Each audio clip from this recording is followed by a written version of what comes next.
Bonjour peuple de Dieu, que le Seigneur bénisse tout un chacun de nous.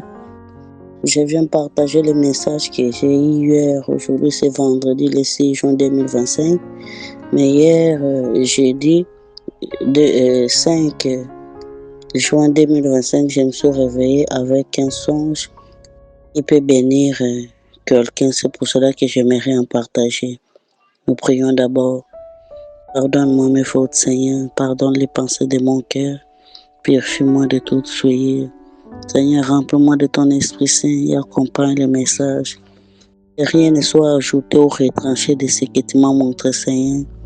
Accompagne ce témoignage afin qu'il glorifie ton nom et édifie quelqu'un. Au nom de Jésus-Christ, nous avons ainsi prié. Amen. Comme je venais de le dire tout à l'heure, je me suis réveillé hier jeudi, au milieu de la nuit. J'ai fait un songe. D'abord, il faisait noir, c'était la nuit. J'étais en train de chercher un moyen de transport pour rentrer chez moi. Je ne sais pas d'où je venais. Alors, il y avait des motos. La première moto, quand c'est arrivé, je voulais l'arrêter. C'est parti. J'étais vraiment pressée et je voulais à tout prix avoir la moto. La deuxième moto est venue. J'ai appelé le chauffeur. Pendant qu'il m'attendait, je m'approchais de la moto. Une personne m'a précédé. J'ai insisté, mais c'est moi qui ai appelé. La moto, une autre personne a monté sur la moto pendant qu'il voulait partir. La moto a fait un mouvement, donc il voulait tomber. Après, une voix a commencé à me dire, si tu veux avoir quelque chose, même les transports, bien tu veux faire quelque chose, mais tu vois, il y a toujours quelque chose qui arrive. Comme c'est pour t'empêcher, il ne faut pas être trop insistant. Parce que j'ai insisté, je voulais seulement avoir, mais il y avait des barrières. L'autre partie, et même, j'allais oublier, une autre moto. Quand j'ai demandé, j'ai parlé avec le chauffeur pour lui dire que là où j'allais, il a dit non, je ne vais pas arriver là-bas, mais je vais m'arrêter sur le chemin. J'ai dit, prends-moi quand même comme ça. Déjà, tu vas me diminuer la distance. Donc, j'ai insisté. Cette fois-là m'a dit, quand tu veux faire quelque chose, tu veux prendre même un transport et qu'il y a quelque chose qui arrive, comme c'est pour t'empêcher de prendre le transport, n'insiste pas. Ça peut être aussi un moyen pour Dieu de t'épargner. Parce que cette moto-là sur laquelle je voulais monter plutôt, quand une personne m'a précédé et il voulait tomber, cette moto-là, bon, je n'avais vraiment pas considéré ça. Alors, je m'étais entendu en train de dire à mon cousin, comme si je le conseillais sur ce qui m'était arrivé déjà. J'ai dit à mon cousin, chaque fois que tu veux faire quelque chose et qu'il y a quelque chose qui vient comme t'empêcher ou bien t'empêcher de faire ça, n'enforce pas. Peut-être que Dieu veut t'épargner d'un danger. Peut-être que c'est le Seigneur qui a permis que tu puisses rater cela pour t'épargner. Et il me disait, en tout cas, grande sœur, c'est vrai, hein, parce que moi j'ai l'habitude, quand je vais prendre le transport, je force même à entrer en premier par rapport aux autres. Et quand ça me manque, je me sens très mal. Je dis non, moi aussi j'étais dans ce genre de choses, mais je n'insiste plus.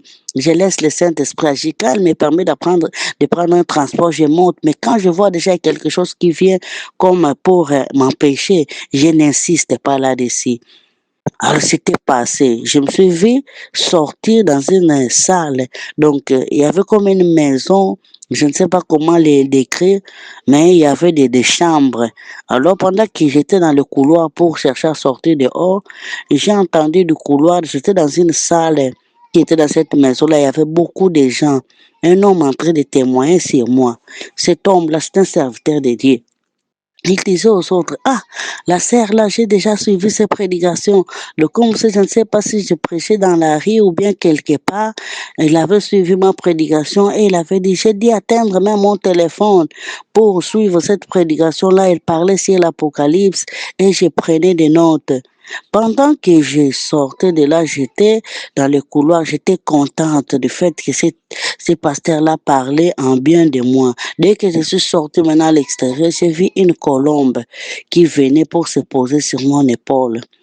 cette colombe-là, j'étais contente parce que je me disais, la colombe représente le Saint-Esprit. Alors, il venait se poser sur mon épaule. Mais quelque chose m'a dit de tirer attention. Quand j'ai vérifié de loin, c'était très blanc. Mais quand la colombe s'approchait, j'ai vu que c'était blanc, mais il y avait aussi des taches qui ne sont pas loin de la blancheur. Donc, comme si un peu beige, donc chocolat, mais léger, tout proche du blanc, mais ce n'était pas blanc. Donc, c'était très blanc et il y avait un peu des taches chocolat. Je dis jamais le Saint-Esprit ne peut avoir des taches. Ça, ce n'est pas la représentation du Saint-Esprit. Alors, dès ce moment-là, j'ai refusé que la colombe se pose sur mon épaule. Et qu'est-ce que j'avais remarqué? Cette colombe-là insistait pour se poser maintenant des forces, des grès de force sur mon épaule. Alors, j'ai refusé. Je l'ai saisi par ses jambes et je ne voulais pas. Alors, il a commencé à chercher à me mordre. Bon, je ne sais pas quel mot utiliser. Donc, il commençait à me menacer avec son bec. La colombe voulait vraiment m'attaquer. Et je l'ai étranglé, je l'ai vraiment étranglé fort et je l'ai jeté par force loin. Il est allé tomber là-bas. Pendant que je l'étranglais, cette colombe-là commençait à parler comme une personne. Laisse-moi, laisse-moi, laisse-moi, je l'étrangle, laisse-moi, laisse-moi. Je l'étranglais, je l'ai jeté loin et je commençais à fuir. Pendant que je fouillais, c'est par là qu'une voix commençait à me parler pour me dire, cette colombe-là que tu as vue, c'est un faux Esprit Saint. C'est ce que la voix m'a dit. Cette colombe-là, c'est un faux Esprit Saint. C'est un faux Esprit Saint qui voulait se poser sur toi. Alors faites très attention. Ce n'est pas seulement le Saint-Esprit qui utilise les enfants de Dieu. Ce n'est pas seulement les enfants de Dieu sont trompés. Cette colombe-là, la voix l'a appelée, c'est un esprit de séducteur, de séduction et de mensonge. Ce n'était pas le Saint-Esprit, mais c'était un esprit de mensonge et de séduction. C'était un faux Esprit Saint qui se pose, qui est en train de tromper les enfants de Dieu. Tu peux penser que tu es animé du Saint-Esprit, tu peux penser que c'est le Saint-Esprit qui parle à travers de toi, mais or, ce n'est pas le Saint-Esprit qui s'est posé sur toi, c'est un esprit de mensonge. Alors, c'est très dangereux pour les enfants de Dieu. C'est très, très dangereux quand tu es animé d'un esprit de mensonge et de séduction et que tu le confonds avec le Saint-Esprit. Là, c'est très dangereux parce que tu peux te dire, ah, malgré que je fais ça, malgré que je fais cette chose-là, mais l'esprit m'utilise toujours. Tu peux être séduit et perdre ton salut. Voilà, c'est ce que le Seigneur m'avait fait comprendre. Il y a un faux Esprit Saint qui anime.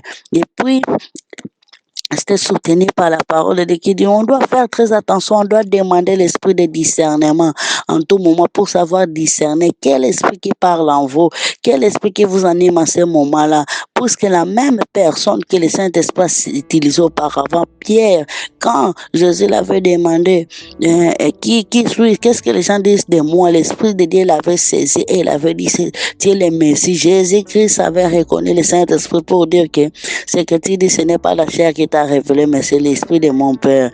Ça n'a pas fait longtemps, la même personne, Pierre, était animé maintenant de l'esprit démoniaque, d'un faux Esprit Saint, pour dire à Jésus que tu ne mourras pas. Et Jésus, comme il avait l'esprit de discernement, il n'a pas confondu cela pour dire que c'est le Saint-Esprit qui parle avec toi. Il a dit, arrière de moi, Satan. Et tant qu'enfant de Dieu, on doit veiller. On doit veiller, on doit avoir l'esprit de discernement.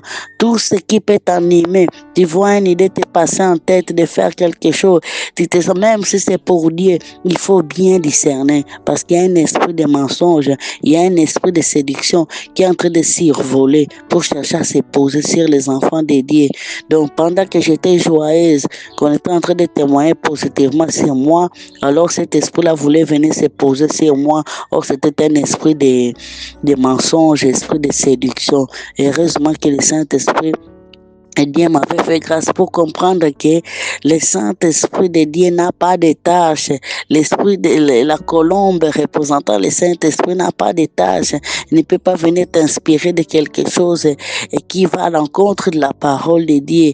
Voilà, c'est ce que l'Esprit me met à cœur de souligner pendant que je suis en train d'enregistrer cet audio. Que le Seigneur nous aide vraiment.